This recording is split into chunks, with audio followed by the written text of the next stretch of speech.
Hello everyone, and welcome to your video on Ellipse Basics. So first, let's draw an ellipse.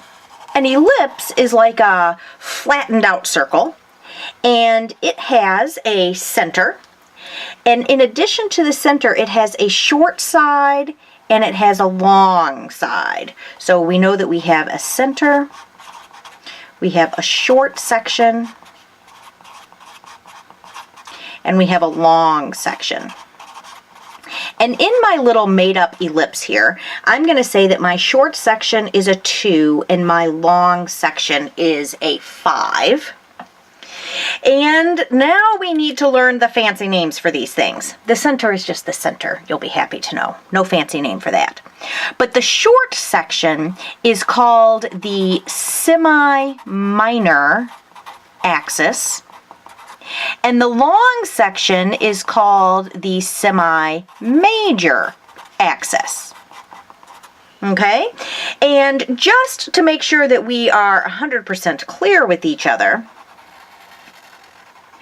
your ellipse could be oriented like this, where it has a center, and this time your semi-minor axis is 2 and your semi-major axis is 5. So you cannot always count on semi-minor meaning horizontal or vertical. It changes from ellipse to ellipse. Okay, so those are the parts of an ellipse, and now we need to work on the formula for an ellipse. This is the formula in standard form.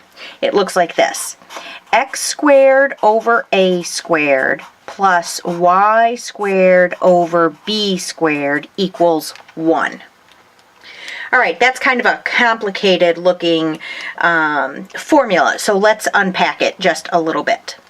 So the first thing that I want you to notice is that we have a plus sign here. The ellipse formula always has a plus sign here. If it's not a plus sign, it's not an ellipse. The other thing that is true is that in standard form, your ellipse formula is always going to have a 1 over there on that side. And then we have these two variables here, a squared and b squared. So let's say that a is going to be the length along the x-axis from the center to the edge. And b is going to equal the length along the y-axis from the center to the edge. All right, so let's go back and let's look at our red ellipse right here. A is the length along the x-axis, which goes from the center to there, so it goes 5 units. So in this case, A equals 5, and a squared would equal 5 squared, which would equal 25. Okay? Over here, for B, we would say that B equals the distance from the center to the edge along the y-axis. So our B equals 2. So B squared would equal 2 squared, which would equal 4. Okay? Now, sometimes students get confused and they can't remember which one of these is the x-axis and which one of these is the y-axis. And so there's 2 ways that might help you remember. One is that when you write your formula out, the A is underneath the x, and so A has something to do with the x value. And likewise, B is underneath the y, so B is underneath the y value. So that's one good way to remember. Another way is to remember back to one of the very first graphing equations that you learned, which is the slope-intercept form of a line, y equals mx plus b. You might remember that the b gave us the value for the y-intercept. And in keeping with that, the b variable in math often has something to do with changes in the y value on a graph. So b is the y-intercept, so that might help you remember that this b has to do with y. Okay, now this is the formula that you will be using most often in the book for Fred, but I do want to show you that there is a more complicated formula.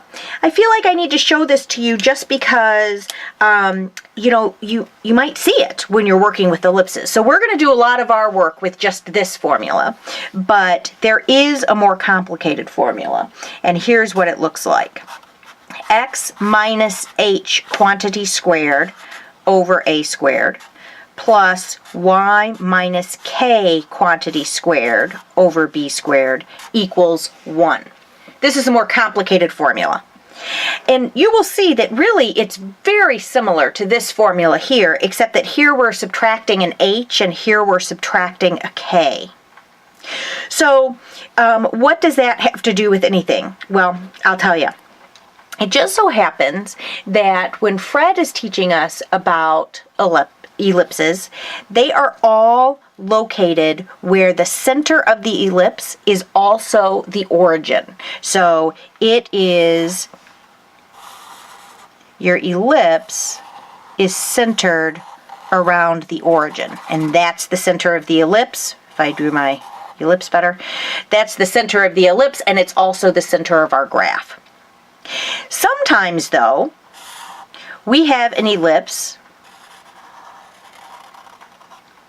over here where the center is not at the origin. If this is the case, we need to make adjustments for that in our formula, and that's where the h and the k come in. Okay, so just to be clear though, for Fred's purposes, our ellipses are going to be centered at the origin, and we are going to be able to use this more simplified formula. Okay, so there are 3 basic types of problems that you have to do relative to ellipses. We might have to put an ellipse equation into standard form, or we might have to, once we've been given an equation, make it into a graph. Or, once we have a graph, we might have to figure out the equation. So we're going to do just a couple of examples of each one of these. So the first one that we're going to do is put equation into standard form.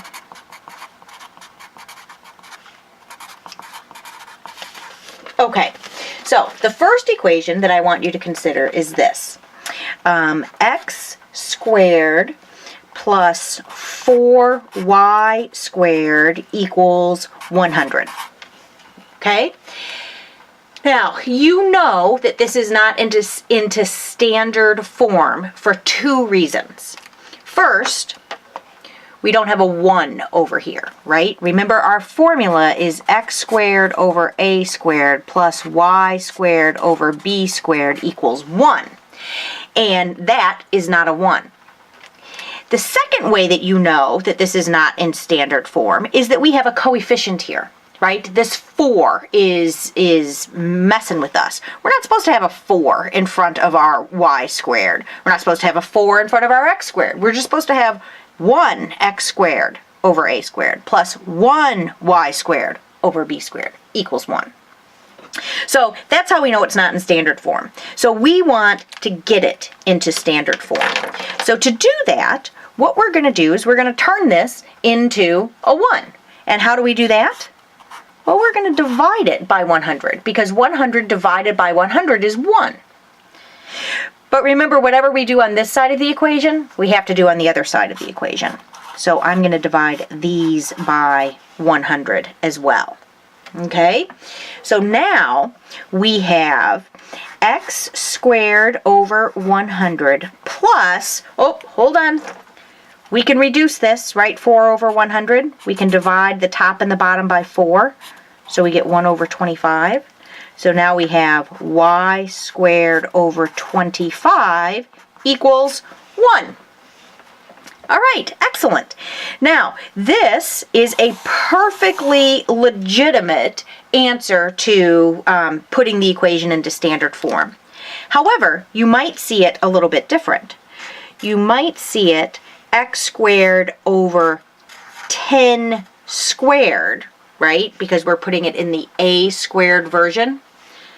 A squared is 100, or 10 raised to the 2, plus y squared over 5 squared equals 1. So this is also a legit way to write the equation. Here you have the a squared, and here you go ahead and you do that math and you say it's 100. 5 squared, here you do that math and you say it's 25. So it could be written either way. All right, let's do one more of these equations in standard form, just so that I know that you kind of know what you're doing. So this one is going to be like this: 6x squared plus 18y squared equals 36. So again, what we're going to need to do, focus on first, is to get rid of this 36. So what will we do? We will divide by 36. But if we divide this side of the equation by 36, we also have to divide everything on this side of the equation by 36. Okay, so we know that that's going to give us a 1 over here, which makes us happy. Okay, now we also don't like these 6's and 18's there, but they're going to go away when we reduce. So this becomes a 1 over 6, because I can divide the numerator by 6 and the denominator by 6. So that becomes x squared over 6. And then this, I divide the numerator and the denominator by 18, and I get y squared over 2 equals 1. So again, this is a very legitimate way to write this equation. I could also write it another way.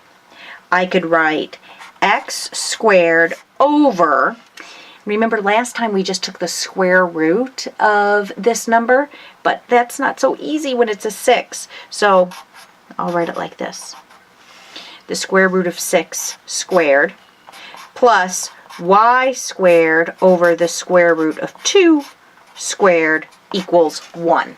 This is also a legitimate way to write the formula for this ellipse. Okay, so now the second type of problem that you have is the making a graph problem. Make a graph. Okay, so let's say that I give you an equation like this. X squared over 4 plus y squared over 36 equals 1. And you're going to have to graph this. So you need to draw a graph. Here we go. Now again, you'll notice that there's nothing funky going on with these x squareds and y squareds. In other words, there's no h and k that's messing us up. So we know that the center of this ellipse is going to be at the origin. So that's nice. Okay. Then we know that a squared equals 4. Right? Because remember, our formula is x squared over a squared plus y squared over b squared equals 1. So we know that a squared is 4. We know that a is the square root of 4, which is 2. That's important information. You have to do that calculation. Likewise, we know that b squared is 36. So b is the square root of 36, which is just plain old 6. Okay, so remember that a is on our x-axis, and b is our y-axis. So our x-axis moves 2. 1, 2. And it also goes 2 this way, like that. And then our y-axis moves 6. 1, 2, 3, 4, 5, 6. 1, 2, 3, 4, 5, 6. So now we have the hard part of drawing the ellipse, which mine always kind of looks like a diamond somehow. But in any event, this is the ellipse. So we calculated the change on the x-axis as 2. So we went 2 in either direction from our center. And the change in the y-axis is 6. And we went 6 in either direction from our center. Great. Let's do one more. Let's do, hold on just a minute, I gotta get my little calculations ready here. Okay, here we go. X squared over 100 plus y squared over 25 equals 1. Okay? Alright, so we need to draw our graph. And we know that it's going to be centered at the origin because we have no h's and k's there messing with that. And then we know that a squared equals 100, so a equals the square root of 100, which equals 10. So we're going to go 10 along our x-axis. So let's pretend like that's here. Okay? All right. And then our y squared, I'm sorry, b squared equals 25. So b is going to equal the square root of 25, which is 5. So that's here. And so so this is 5, and this is going to be 10.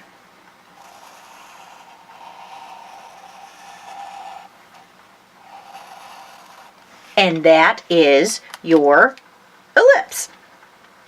Okay, great. The other type of problem that you might run into is when they show you a graph and you have to come up with the equation. So let's do this one. Let's say that you see this graph like this, and you know that this is 6, 0, and you know that this is 0, 5. What is the equation? Well, our basic equation, center is at the origin, so we can use our basic equation. Okay, so we have to figure out what A and B are.